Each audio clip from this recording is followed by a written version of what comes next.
All right, grasshoppers. It's Monday morning, 11 o'clock.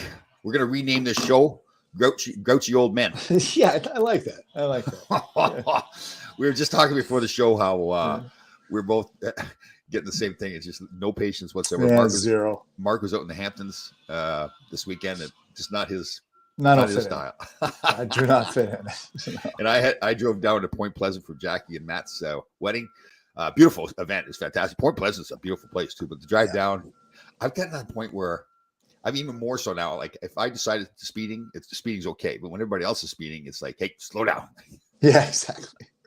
Officer Tom. Oh, no kidding. Yeah, I am the police for everything. Yeah. Like the dog walkers, they got to walk properly. Oh, yeah.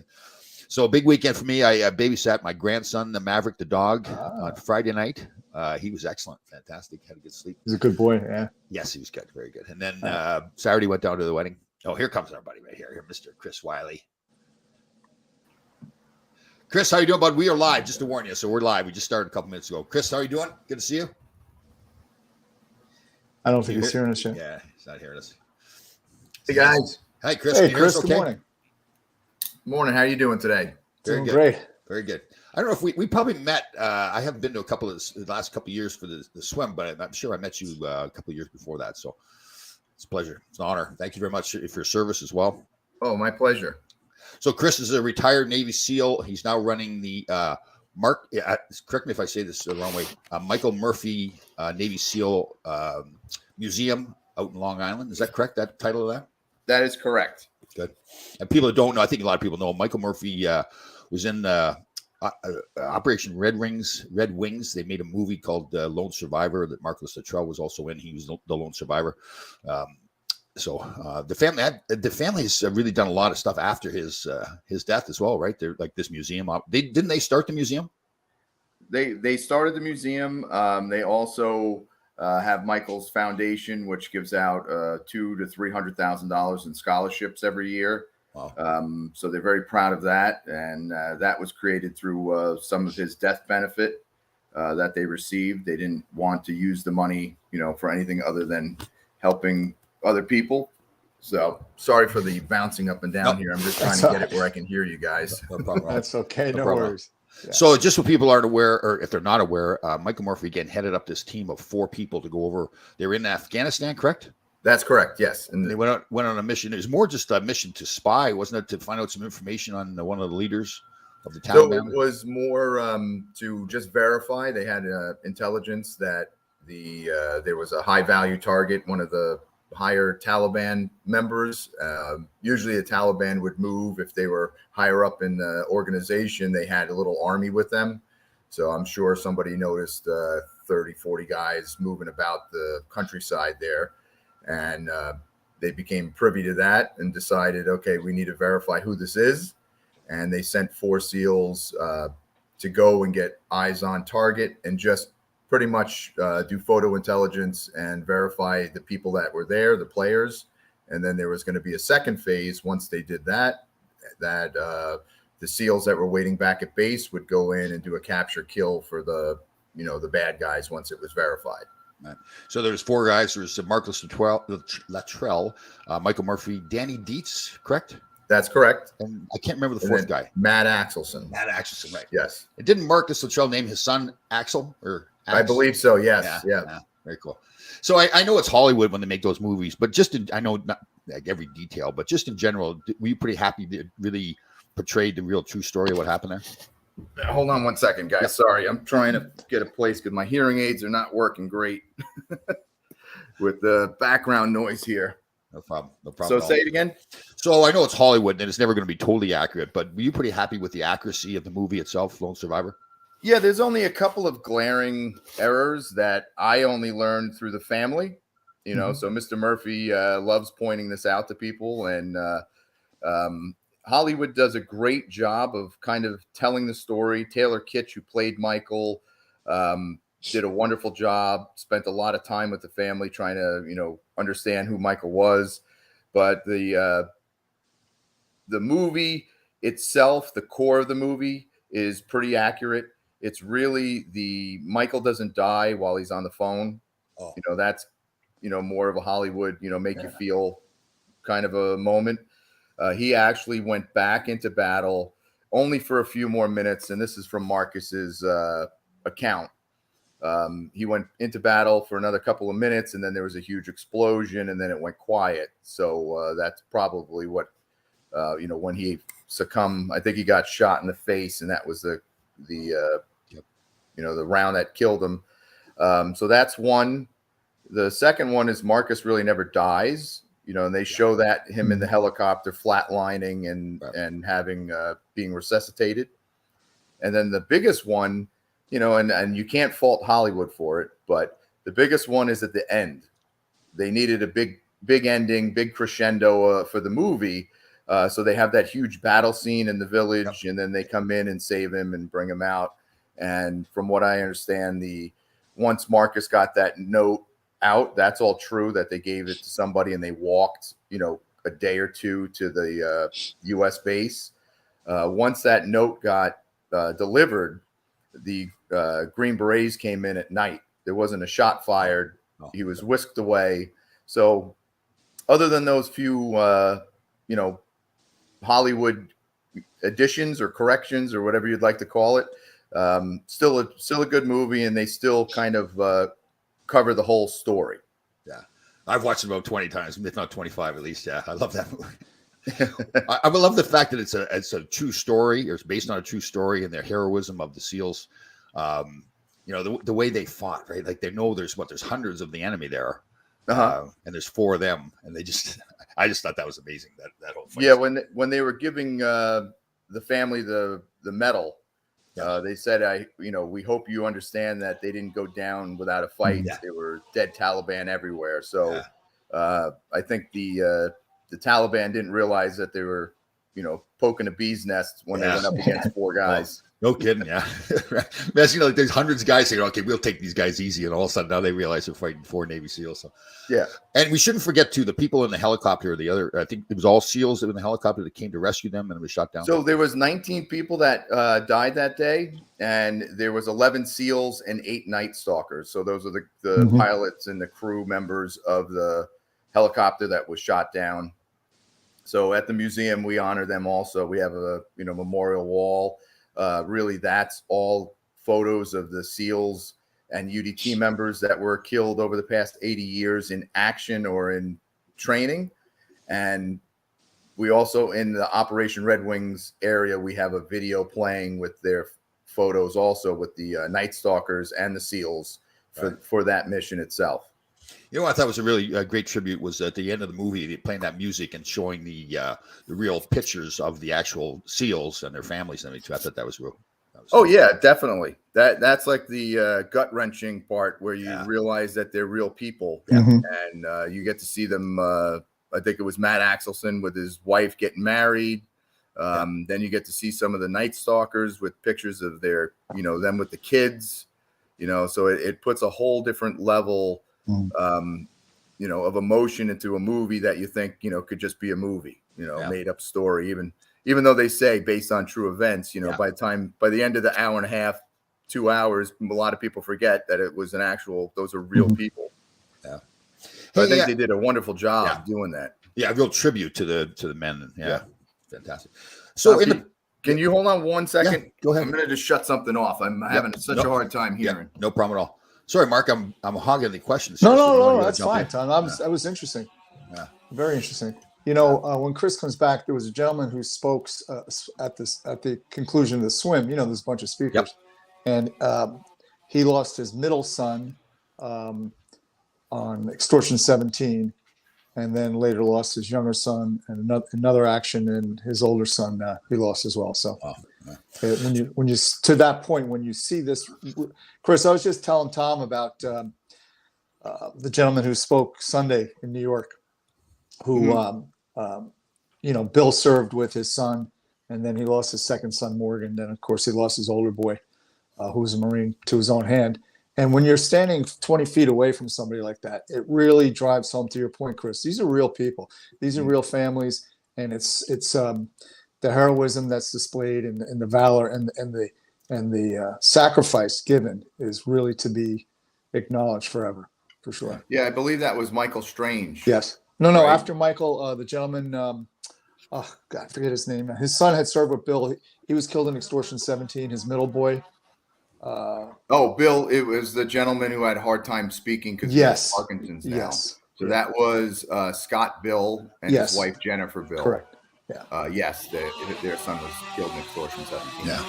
I apologize for the noise in my background too. They're trimming some trees there outside my window, so they waited for Chris to get on before they started. Yeah. Yeah. So- no problem. So just so everybody knows, it's Chris Wiley, a retired Navy SEAL, runs the Michael Murphy Navy SEAL Museum out in Long Island. Is that in Sayreville? Is that where it is?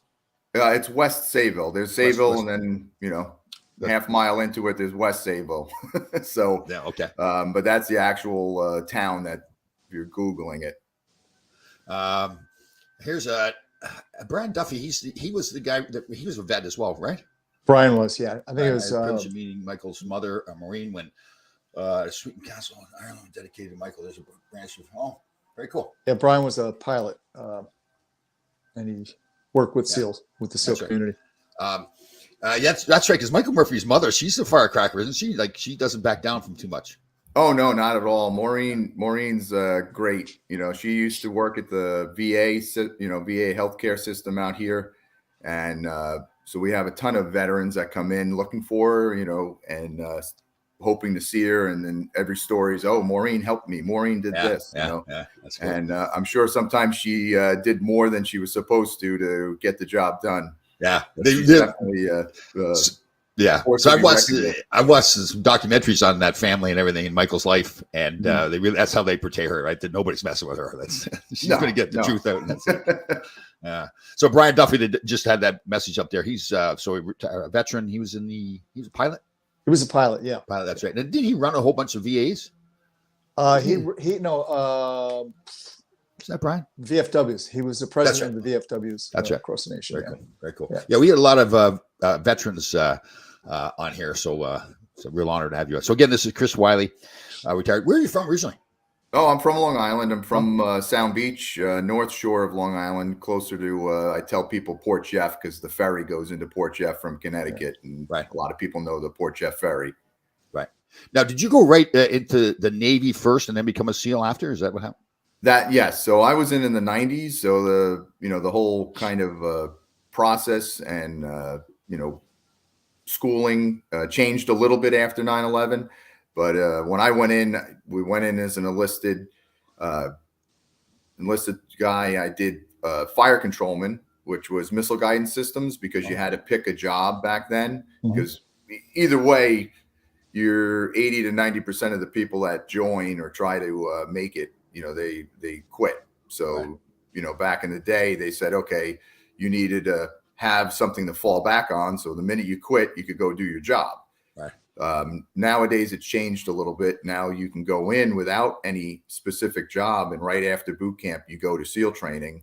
The problem is that, if you don't make it, then you're kind of in limbo, and then they give you whatever job the military needs. So you're at their whim. Wow.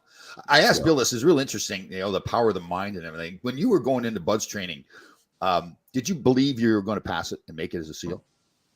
I think you have to have that. I think you can't go into it and, question or have any doubts, because they push you to, such extreme,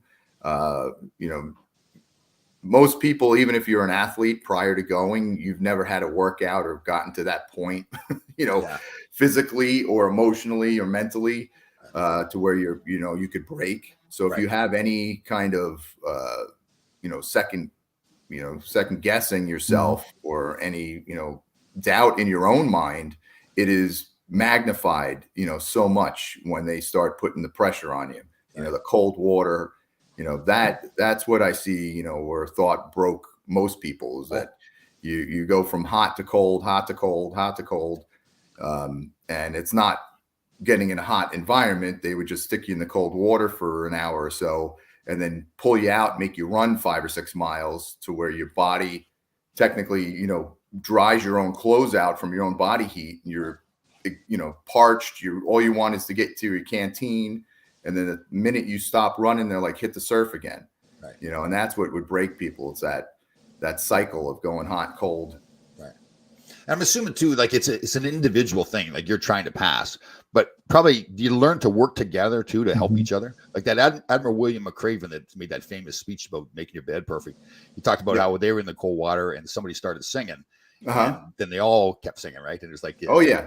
No, it's definitely us against them, as a class. Sure. Even though you can't, in the beginning of SEAL training, you really can't make close friends because within the first 6-8 weeks, a lot of those people that you're friends with, they're going to quit. Right. And in my mind, I thought, okay, if I get too close to this person, then I'm going to be second guessing myself if I watch them quit. And interesting. There's so many people that when you show up that have, they're just extreme athletes. They're could be on a cover of Men's Fitness. Sure. And they're doing 5-minute miles and 30 pull-ups at a time and rope climbs with their legs out. Like all the stuff that I wasn't proficient at. I hated running, and you watch these guys and you're sizing them up and you say, oh, in your mind, you're going, he's going to make it. That person's going to make it.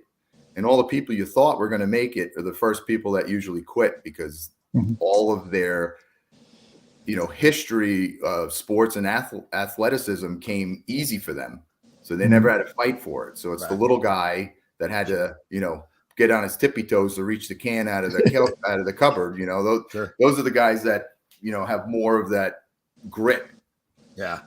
Isn't that true? And I think that's life too, right? I mean, the people that are the super talented people, it's harder for them. Like for me as an athlete, retired from the NHL, I was an average player. Like I could walk out of Madison Square Garden, people wouldn't know who I was. So for me, it was easier to get into something else. I just kept on going, right? Just kept on moving. For some of the more talented guys, it was tougher for them, that mentality. That's a good question here by one of our listeners here, Danny Erickson. Are the quitters looked down upon? No, I don't think they're looked down upon. I think it's more of it's such a elite group.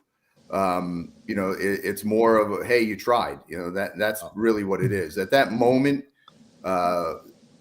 when people quit, the instructors literally will be like, it's okay, and the whole demeanor changes, and they move them, to go get warm or shower, or bring them to, they have to fill out paperwork and go put their helmet down. That's an emotional thing when you ring the bell and you have to take your helmet off and put your helmet down.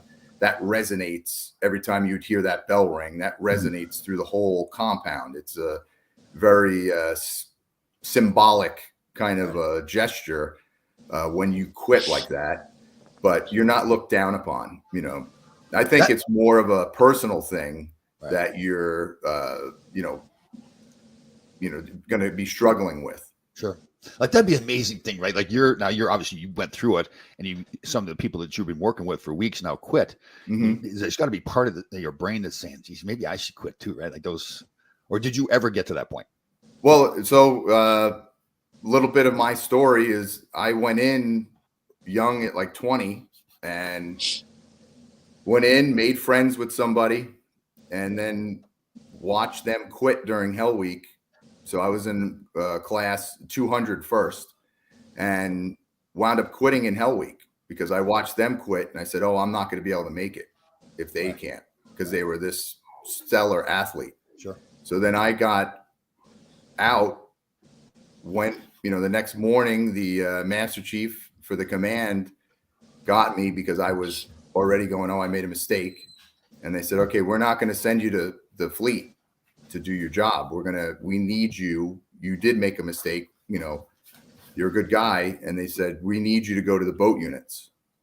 So we need good guy. I had no idea what the boat units were. When I went in, there was no internet, Sure. It just, you didn't have the information that's so readily available these days. Right.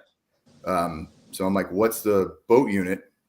And they said, oh, it's across the street. You're SWCC. You're the, driving the SEALs. You're being a whole part. It's still Naval Special Warfare. And they said, look, go do that. You do a good job. You can come back. So I went over there. I went through the whole 38 weeks of SWCC training, which doesn't have Hell Week, but it is a difficult training. People quit. Then went to the boat unit, did deployment with a boat unit and a SEAL team, and then came back I think it was like a week before the time they said, oh, you got, you have to wait 2 years. I think I was putting my paperwork in 1 year, 11 months. I was putting the paperwork together, and then went back through buds, I went back into SEAL training, and then graduated, 217. So Right. just was interesting. I've experienced it all. I'm like one of I don't know, I think there's only six of us or a dozen of us that ever did both SWIC training in the boats and then SEAL training and SEAL team. So did you ring the bell? Did you? Yeah. Oh yeah. I had to do that. Okay. Yeah. But they liked you enough that they didn't want to lose you. Yeah. They saw that I made a mistake. They saw that and I was young, and like anything, if you don't have enough life experience, you don't understand when things get hard, that you can get through it, kind of a thing. And I literally remember watching a couple of people that I thought were so much better than I was athletically, in Hell Week. I remember watching them quit ahead of me. I had no inkling of quitting. But then my mind got to me, and then all of a sudden it's like, well, if they're quitting, you're never going to make it, and I talked myself into it. Sure. So it was, listen, it was a lesson learned, So I went back and did it, but for 2 years, I looked at myself every morning when I had to shave, and I said, "You're a quitter." Oh, really? I was so pissed off at myself. Like to the point that it actually helped you when you got back at it. Oh yeah. Oh yeah. Cool. Yeah. See, I think that's the great thing, right? That the mind, that you can train it that way, that you've done something. Okay, it was a mistake. Now you made yourself stronger, basically, right? After doing it. So, yeah. Oh yeah. Well, it's just, but that's the thing. It's like you're not looked down upon, right? It's more of it's just that damn hard. Yeah. Mm. Yeah. You've seen the movie Act of Valor? Yes. Navy SEALs in there acting. That's SWIC, the scene with the SWIC, the boats came in. That's probably one of the best boat scenes. Yeah. That's awesome. That was cool. I hate to say it like this, but it was cool to watch. Like, really. So well, that's how it is. I tell people, I said, if you don't want to be a SEAL, but you want to do something special in the military, you want to be part of special warfare, but you don't think you have it in you to do the SEAL stuff. Yeah. I said the SWIC is the best job in the Navy because you're out in the water, you're driving high-speed boats, you're jumping out of airplanes, you're shooting and blowing stuff up, you're doing almost everything the SEALs do. Right. It's just you don't get off the boat. Yeah. That's really it. But what was the movie? The Vietnam movie. Don't get off the boat. I forgot. Yeah. Chris, was SWIC a further evolution of the River Rats from Vietnam, or was it something So that's where SWIC came from, because during Vietnam, when they created the SEALs, the UDTs wound up coming in and manning their own boats. So the UDTs and SEALs man their own boats. And then as time progressed, they said, okay, well, we need somebody to actually just, their job is to be the boat guys. And that's where cool. The River Rats came in, is what they called them back in Vietnam. The more I think about it, Chris, that's a real compliment to you that when you quit the first time, that they didn't want to lose you, right? I mean, that's not the case with most guys that quit. They just let them go. No, I don't believe so. I don't know what I did, or I was so young, I didn't really pick up on it. But at the same time, I remember vividly the whole process of me going and pleading my case, and then they brought me to the command master chief, and he was a guy that was in the movie The Rock in the beginning when they're just about to do the dive. Yeah. He was one of the guys that got that 2-second roll. Oh, I remember that. Yeah. Yeah. So he's the one who said, "Oh, we really want you we need good guys over in this SWIC program." And I was like, completely like, I have no idea what you're talking about, but sure, whatever I need to do to prove myself. That's cool. That's good. So again, this is Chris Wiley, retired Navy SEAL. He runs the Michael Murphy Navy SEAL Museum out in West Sayville, Long Island. I got it correct. That's correct. Perfect. So where were you stationed then? So I was first stationed at Special Boat Unit 12 in Coronado, right. And then I was over in Little Creek, Virginia at SEAL Team 2.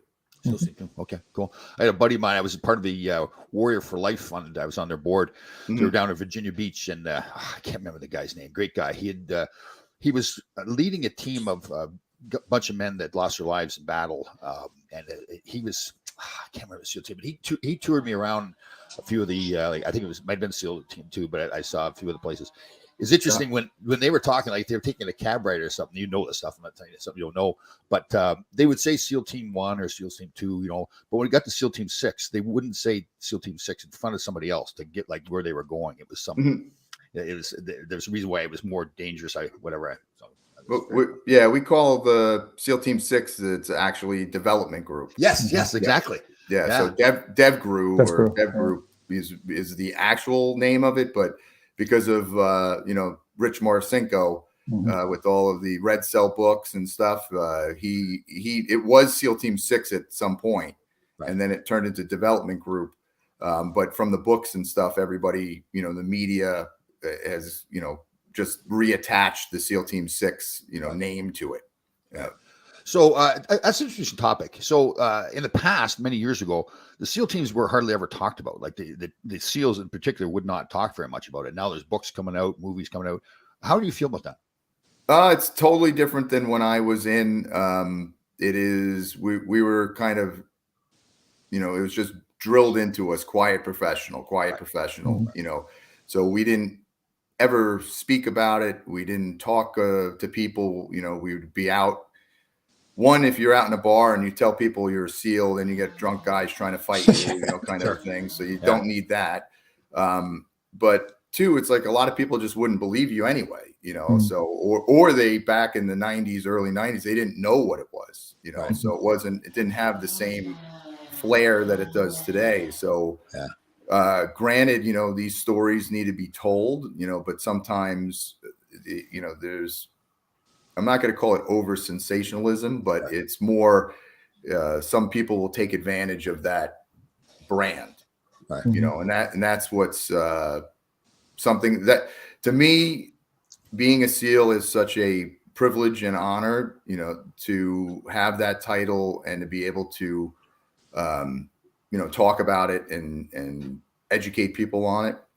It's tremendous. But when people meet me, they don't, there's only been about 13,000 SEALs ever in 80 years, so if you do the math, it's ridiculous per the, the percentage of, or your chance of meeting an actual SEAL is, ridiculous. But when people meet a SEAL and you are the only person they know, that's their whole vision. So if you are, doing something wrong or saying something wrong or, you do, to me, you have to uphold the image. Of the SEALs. That's a good point. That's a good point, right? Because going to the swim there and meeting a whole bunch of guys, they're all different personalities, sizes, shapes, colors. Oh yeah. Yeah. They're not the same. Yeah. Yeah, but that's what makes it great, because I'll tell people, you can go in a bar down, where SEAL teams are. You can go into a bar and I bet you would point out, X amount of people that you thought were SEALs, and probably you would get maybe 2 out of 20 right. Because everybody thinks that, the SEALs look a certain way or a certain body style or certain this. And just like you said with the swim, there's all different shapes and sizes. And, it's just that core value and the core ability to never quit. Right. When you bring everybody together and they all trust each other, like we know, I don't care if he's 4'11", he's still going to do the job. Right. Yeah, that's the amazing part, right? That you just have that faith. I guess it's because you've all gone through BUD/S training. You realize, okay, if I can get through it, I know how hard it was.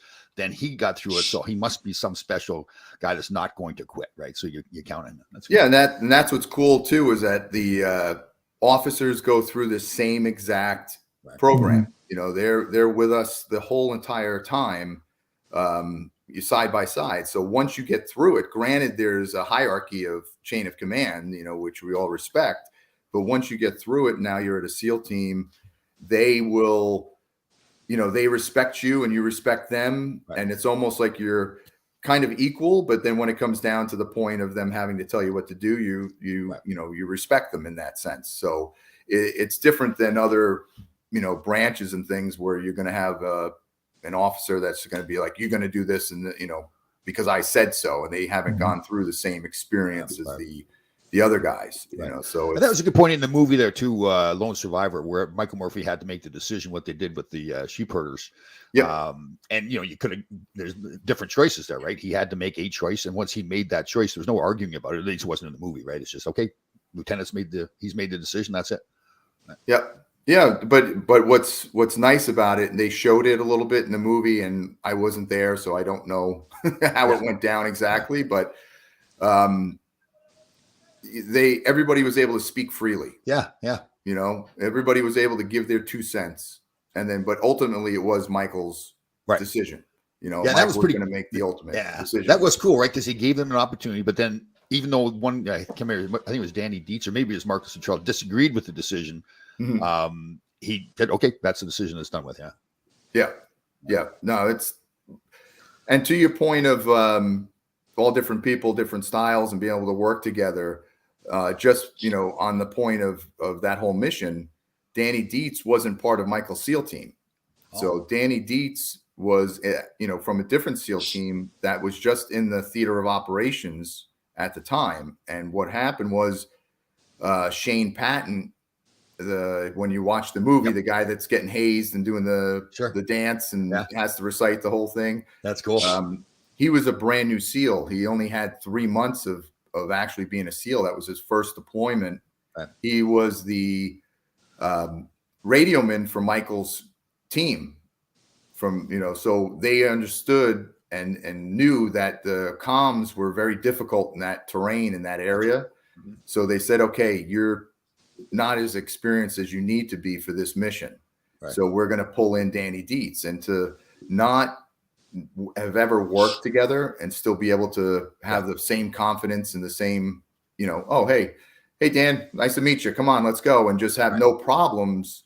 You know, it'd be like somebody from a different hockey team coming in and trying to play a game with you, you know, like, you know, their style and their, you know, coaching and everything's totally different, but you know, that's cool. We just have the confidence together. So it's good. You got to tell me the poem or the saying that Shane Patton said, the whole long speech, was that something that everybody has to do? Yes. Yeah. Oh, yeah. That's cool.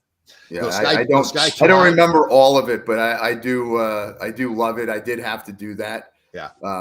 But it's definitely something that you have to do, you know, and there's all these other little, you know, fun things, and it depends on the team, and it depends on, you know, where you are, if you're deployed or if you're home. You know, no sky too high, no sky too high, no sea too rough, no muff too tough.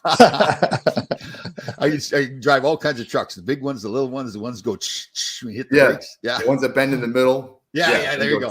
Oh, I had that. I remember that movie first came out. I must have watched it 12 times. And that's a good toast. It was very cool. Yeah, it's a great toast. But there was one thing I wanted to tell you about Michael, is that when he, because I told Mr. Murphy that I was going to be on the podcast with you guys. Oh, cool. And he said, oh, make sure you tell him that Michael traveled all over, and what he had was one of the big Ranger duffel bags. Yeah.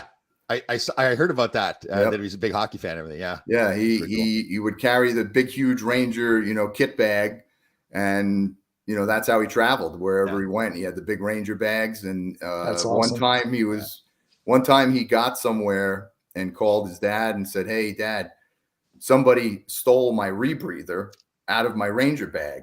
You know, he got the bag, but like some of the stuff was missing. And he's like, can you put a claim into Delta or whatever he was flying, you know? So, you know, Dan Murphy put the claim in as the attorney father. Oh, that's right. But, you know, I'm sure somebody just saw the Ranger bag and was like, oh, there's got to be something cool in here. Yeah. You know, not knowing what they took. That's funny. We should get Mr. Murphy on the show. He would love that. Okay. We're trying to figure out how the rebreather tied into hockey. Yeah. What's the rebreather? So it's instead of scuba tanks, it would be so you don't have bubbles coming out. So when you exhale, it cleans it and keeps its closed circuit. So scuba is open circuit, where the bubbles come out and you get the trail of bubbles at the surface as you're, you know, underwater. Okay. So the rebreather stops that, or prevents any bubbles, or, you know, being able to be seen or detected. Right.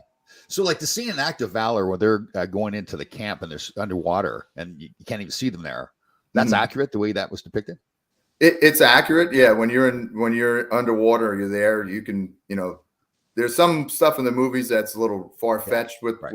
what they do or try to do, because it's that movie Hollywood stuff. But yeah, the stealth, that's what you were taught. You were taught stealth. You're taught, because if you're underwater and somebody throws a hand grenade in there, it doesn't have to be right next to you. You're kind of screwed, because it compresses your whole body, and it's almost like being in a car accident. Oh, it's all right. So you don't want to be detected.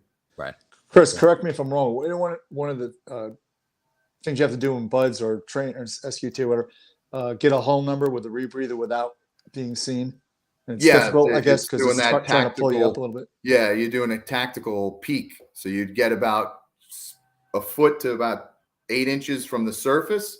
And if the water is kind of, calm, you can look through without breaking the surface. So your dive buddy would be underneath, and you have a 6-foot lanyard between the two of you, and he would be underneath you, holding you by the lanyard a little bit, so you just didn't pop up, but you could get within 6 inches, 8 inches, and then you'd be able to read anything. You could see people walking, and you're not breaking the surface. So that's pretty cool. Yeah. Oh yeah. No, there was a lot of stuff with the training that just shocked me. We would do the, dives onto the ships with the hull numbers, and we would start hours earlier somewhere else, outside of the harbor, and make our way in. And all you're doing is turning the different headings with a compass underwater and counting kicks and timing it. And then all of a sudden you'd be there. And I'm like, how the heck did this work? So I was always impressed with it and shocked, like, wow, we got to the right one. We actually did it. Right. Yeah. How long were you active? 7 years. Okay. Then do you make the decision to retire? No, I got medically hurt. Oh. So I have C4 through C7s fused and plated. So was it one incident or just a? No, it was more of a,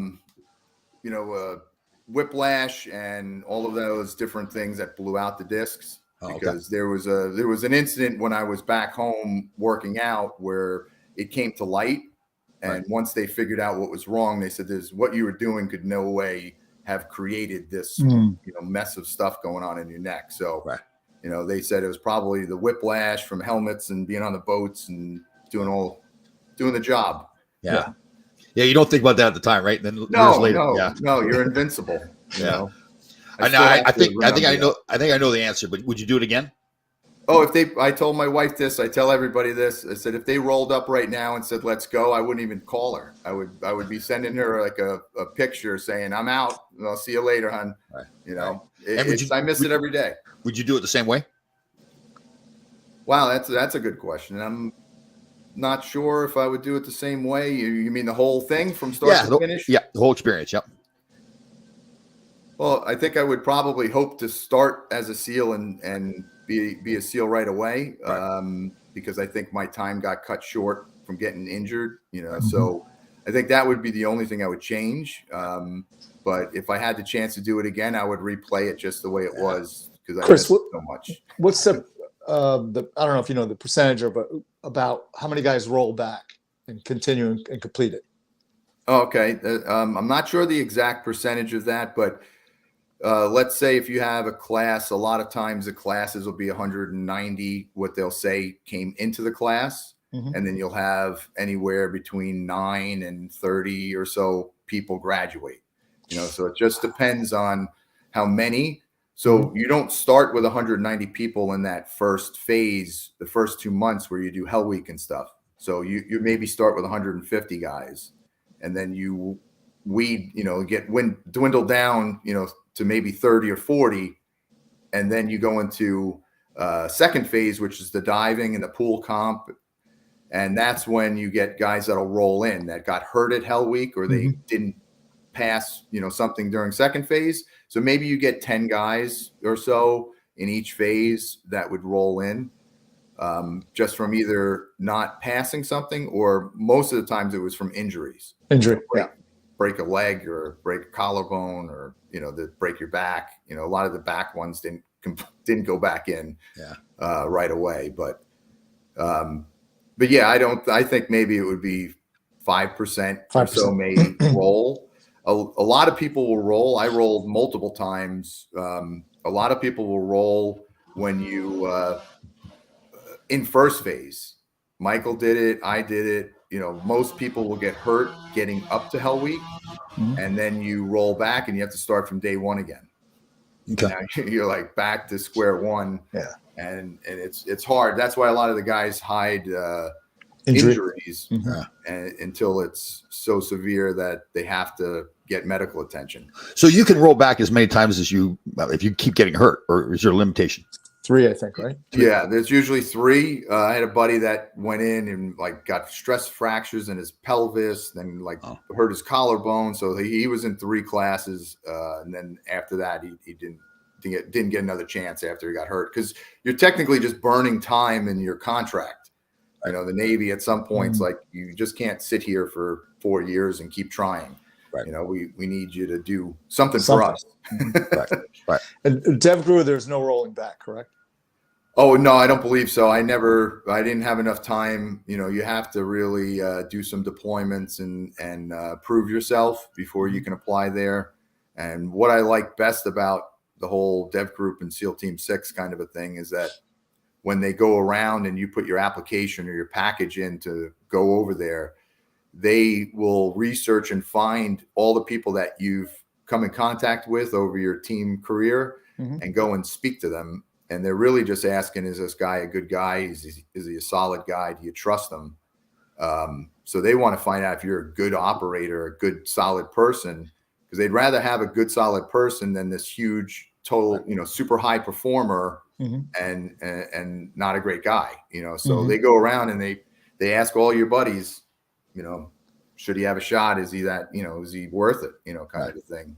Right. And I respect that. Yeah. So back in the day when I played, part of the thing about being a team player was hanging around with the boys and having a few beers after practice and everything. In the movie American Sniper, they had a funny scene there in the bar early where they're playing darts, and I think the guy that was a real Navy SEAL, they threw a dart into his back. Remember that scene? Yeah. Oh yeah. Wasn't he an actual SEAL too? I'm not sure if he was an actual SEAL, but yeah, you know, that I remember the scene. It was a funny scene, but you know, there's a lot of blowing off steam. You know, your adrenaline and everything usually is super high, and you're doing a lot of dangerous stuff all the time. And you know, so then when everybody says, "Hey, let's go out," you're like, "Oh, okay, we're gonna go out." You know? Yeah, and you go hard too, right? I say that in a good way, because that's one of the. I look back at some of the memories hanging out with my buddies at the bar and everything. And then you come the next day and everybody's looking at each other. Okay, we know what we did last night, so we better perform today, right? That's it. Oh yeah. You know how many times we could have gotten in trouble. You know. Yeah. And don't the leaders really? Not they don't want to condone it, but that's part of it. That's a team bonding thing too, right? They want you guys together. It is. It's definitely a team building thing. Like, you know, you have to have complete and utter, you know, your kind of your personal life and your work life as SEALs and stuff. I tell people, like, we're gone a lot of most of the year. You're gone. Right. You know, so even when you're not deployed, you're somewhere. You're training. You're, you know, jumping. You're doing something. You're here. You're come home for a weekend, and then you're gone, and then you're. You know, so you're gone probably like 9 or 10 months out of the year, you know, if you added it all up together. And you would come home and you see your wife and she's happy to see you, and you'd be laying in bed, and then all of a sudden the phone rings and it's the guy that doesn't have a girlfriend, and he's at the bar and he's getting into a fight, and you're like, okay, honey, I'm going to leave. And they're like completely shocked, going, why are you leaving? And you're like, well, I'll come back, you know, but I got to help him.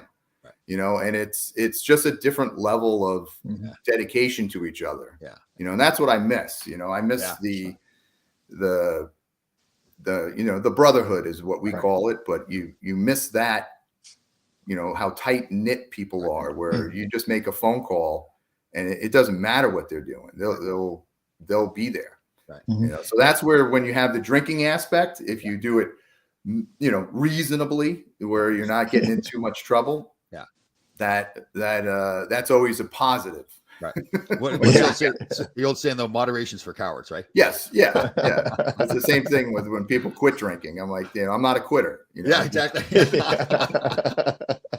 Oh, I know. It's the same thing when we played. That was like, I look back now. We did a podcast, had an old coach on, and he talked about he was going to go down to the locker room, kind of lecture the team in between periods that weren't playing well. And he got to the door, and the guys were in the locker room, like basically coaching themselves, right? They were yelling at each other, but they're like, they wanted to win, and that's why they were yelling at each other, right? Uh-huh. And I was getting goosebumps because I was thinking back to those days where you're with the guys and you're fighting for something, not fighting like you're fighting, obviously, but you're fighting to win a hockey game. And man, those are fun times. Oh yeah. Yeah. How can people help the museum, the Michael Murphy? We're a 503c charity, so we run on donations. So we are on county parkland, but we are paying, all of our electric, all the salaries, all of the stuff that we need to do to operate as a normal, business. So we do have a golf outing. We do have a gala. Our gala is September 14th this year at Oheka Castle in Huntington. Oh, I had a fight there. Yeah, and there's still tickets there, but we, just to come and visit, that would be wonderful.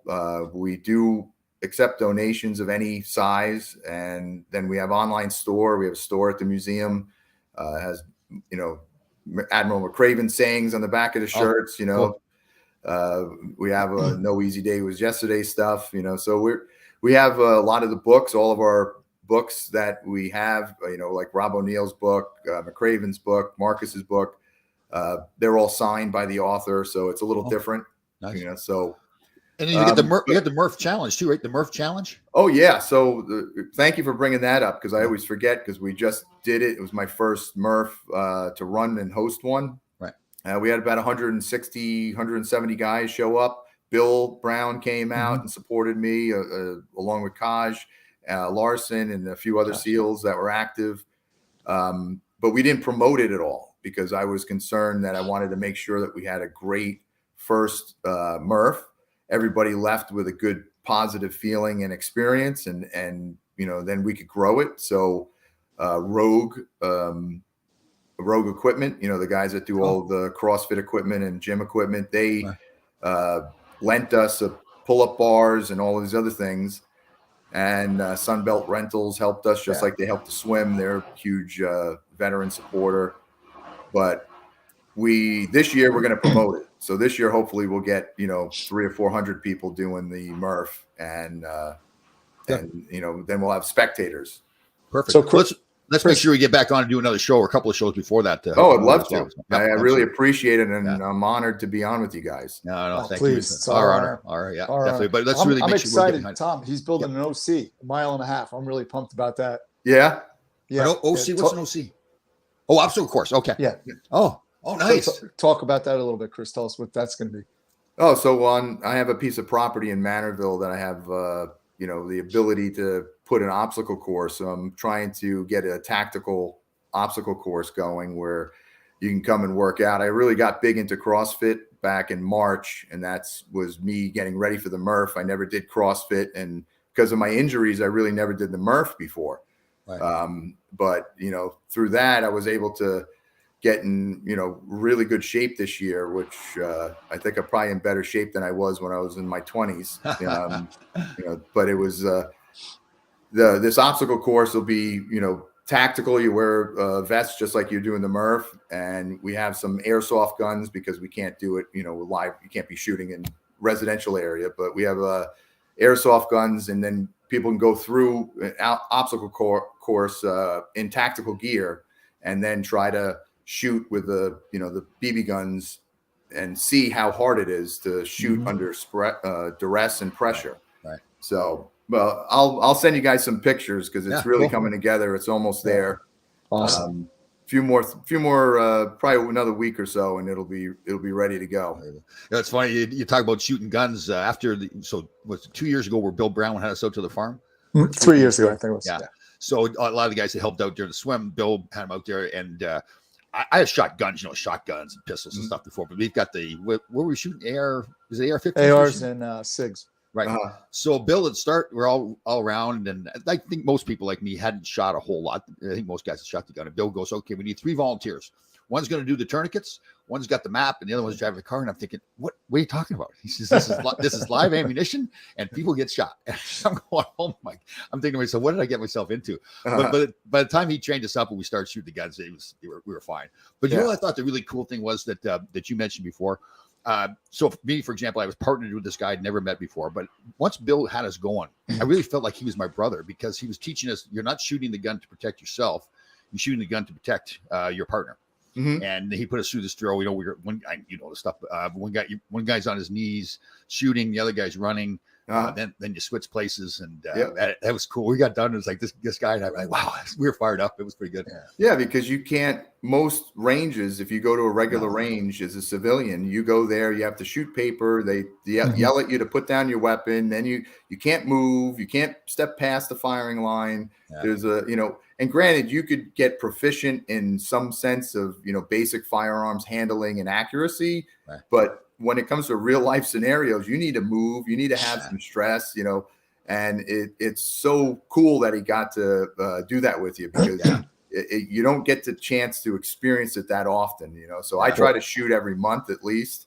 Oh, cool. And because it's therapeutic, you can't really focus or think about, whatever life has going on, and you have to concentrate on what you're doing and the sights and safety, so you don't think of the external world while you're only thinking of the target or what's in front of you. So I really enjoy shooting, so I try to go at least once a month. Well, we're gonna go back out there, Chris. I'll let you know when we go. Because, definitely, Mark. Yeah, our friend Brian's. It's a big farm, and we set up structure, so you can do bump and runs, and then we did a QRF at the end. We all unloaded. Oh, really? Yeah, it was fun. We had some bangs and some smoke and stuff. It was pretty cool. Yeah, it was a great day. So I'll make sure to let you know when we're going to go out there again. Please, and when I get the close quarters house done, then I'll bring everybody out too. Because you know what? I'm trying to get simunition, not the airsoft, but the simunition weapons are a little harder to come by right now because of all of the regulations and stuff. So all of the law enforcement and other schools have grabbed them all first. So I had done with Bill 2 years ago down in South Jersey. Kenny Bigby was with us. We did a tactical day. I did some weapon retention stuff like that from my end. But even in the Connex boxes when we were doing some stuff, man, your heart rate, even though it's safe, you still get jacked up. I'm trying to do my box breathing, get my heart rate down. It wasn't working, but it was pretty cool. A lot of fun. Kenny Bigby Jr. He's one of my favorites. Do you know Kenny, Chris? Huh? Do you know Kenny Bigby? I don't believe I know Kenny. Okay. No. Oh, he's great. He's out in Indianapolis. Is that where he's at? Yes. Yeah. Well, we did a podcast before the first swim that I went to. He was on it, and a couple other guys. Johnny Martin. Yeah. You know what thing? And I think I could see it in you too, Chris, and pretty much every SEAL I've ever talked to. It's that ability to, when they're in a conversation with somebody, like they're really engaged in the conversation. Like if they're going to be there, they want to learn something from it. We were talking about how we got the subject, but in the hockey terms, you talk about closing the gap. So I'm a defensive defenseman. Okay. I want to close the gap on the offensive player, the guy with the puck. So take away his time and space so he can't do what he wants to do. So I was explaining that. So it's kind of like life too. When problems come your way, you want to close the gap on it. And I was saying that, and Kenny goes, wow. Yeah, he gets all fired up, and I said that, he goes, yeah, can I use that? Oh yeah, I'm going, yeah, you can use it for sure. So he's, I really noticed that with you guys. I think I've learned from that too. If you're going to have a conversation with somebody, be engaged in the conversation, listen to what they're saying. You can always learn something from somebody, maybe get some small thing that you learn. So, well, that's it. And being humble too, because a lot of people love to jump ahead of you and, try to tell you what they know instead of just sitting back and taking it all in and appreciating, everybody's view and ideas and advice, because all of us don't know everything, So to me, I love it when people come and want to talk, and I listen to them. And I've had a perfect example, and I don't know how much time we have, but we're perfect fine. example All the time. is that I was at the range with a few of my friends, and from Catholic Health Systems up here in New York. And so I'm at the range and we're shooting, and I'm aiming at the target was shot up a little bit. So instead of shooting center of mass, I'm shooting off to the side on like number 8 or whatever the number was on the side. I know where you're going. Yeah. Yeah, and the range guy comes over, Oh, and God. he's like, look, you may be milking the gun or something, and maybe if you change your hand and you do this, and I just looked at him and said, oh, thank you, okay, Oh yeah. and then I went back to shooting, Right. and a few minutes later he comes because the target changed. He comes over and he goes, oh, you see what I did? And that's when I looked at him and I said, well, I was aiming at that number. And and the guys later when we left, they looked at me. They're like, "You're so nice to people. Yeah. You could have said, listen, idiot. I know what I'm doing, but I just Right. took his advice Yeah. and moved forward. Right. But it was just funny. And Chris, don't you think that comes from the fact that you've trained yourself so well that you're totally confident in yourself and you don't have to prove yourself to somebody else? Don't you think that's part of it? Oh, I'm sure it is. I'm sure it's part of it. And what I tell people is that a lot of times in military, you take away and you get things from the military or from your life experiences that you don't realize till later in life. And I know the military's helped me one in that aspect. And then two would be, anytime there's a big emergency or something, terrible's happened, a car accident, something like Mhm. that, everything slows down. Mhm. When most people panic or get all, amped up. And it's just weird. I didn't realize I was still doing it to this day until we had a car accident probably 2 years ago with a couple of other couples that we were friends with. And the guy came up to me afterwards, and he said, I can't believe you were so calm and you just took charge and everything, you just knew what to do, and I'm going, that's just me. Yeah. I didn't realize I was doing anything different, but he was like totally blown away because he was upset. Right. Mhm. Yeah. It's a residual effect of all those years of training. Oh yeah. Yeah. Well, you want to, and you've heard this, Mark, I'm sure with Bill and everything is, they make you comfortable in extremely uncomfortable situations. Yeah. And that's really, SEAL training is making Right. you figuring out how bad, coming up with a really bad idea and making you like it. So, I saw a T-shirt. I don't know what it was. That's a really awful idea. I'm in. yeah. Oh yeah. That's like David Goggins, right? He's always saying do something that sucks every day, right? Like maybe figure out something that sucks every day. And what's funny is I never met David. I've listened to his books and I never met David, but I catch myself, when I'm at the gym and stuff and I'm getting tired or whatever. And I start yelling to myself in my own head. I'm going, you don't know me, son. Yeah. Yeah. So it's funny how catchy his, his sayings are, his ideas, David. Oh yeah. So, He's a hard Chris, man. my Ahika story is that we're driving out there. I have one of my professional fighters, and all we know is we're going to Long Island. Mhm. And now we're driving through Huntington. I'm going, where the hell are we going? Because usually we're in Newark, we're in, Yeah. really urban places, right? And we roll up to this thing. And I'm like, what is? Oh, we lost Mark there. Oh, There he there is. you You're are. back. Oh, this is good. We can't hear him. Yeah. Oh. When you you're roll right. in, when you roll in, you're greeted by this two spiral staircases going up. I'm going, what is going on? And then our dressing room for the fight was the Charlie Chaplin room. Uh-huh. Steve, I'm on a podcast. Today's Monday, buddy. Who's that? That's right. One of my Who is clients. that? Who is that? It's my client, Steve. It's a FaceTime client. And Anyway, here comes my kids coming in. That's all Hey, right. I'm on the podcast. So Okay. How old are your kids? Real quick. How old are your Well, I kids? have a 28-year-old who's Okay. married, and then I have 11 and an 8. Oh, cool. Nice. Yeah. Go ahead, Mark. I'm sorry. no, so Yeah. now we're walking into the fight. So it's actually a professional fight, but it was juvenile diabetes and was like $500 a ticket. And it's in the ballroom. Uh-huh. And my fighter is a cruiserweight. This kid Alvin Sanchez. I mean, he's jacked, good-looking Puerto Rican, Dominican kid, and he's just jacked. Of course, all he's wearing is trunks. And we're walking in, and there's a bar to my left, and at one end was Lindsay Lohan's mother, Uh-huh. and she's with all her cougar friends. Uh-huh. And I said to Alvin, I go, listen, man, you better win this fight, and because on the way out, you're gonna have to fight them all off because they're like drooling, looking at you. Oh, is that right? That's funny. That is good. That is good. Yeah. Okay, so one more time, the Michael Murphy Navy SEAL Museum out in West Sayville, Long Island. Our buddy, Chris Wiley, is a retired Navy SEAL. He runs that. And again, if anybody make donations, so there's a website we can go to under that title, correct? Yes, it's sealmuseum.org. Okay, good. Well, listen, I know you got events coming up and everything like that. So whatever we can do to help to get you on, Mr. Murphy on, wherever we need to get on the show, we'd love to help in any way we can. So, Well, I will definitely keep in touch with you guys, and I really am appreciative and honored to have this opportunity today. Completely our honor. Thank you very much for your service too. So, all right, buddy, Yeah, great to thanks, meet you. Chris. Nice to Talk meet to you you soon, guys. Chris. So, yeah, definitely, guys. Talk to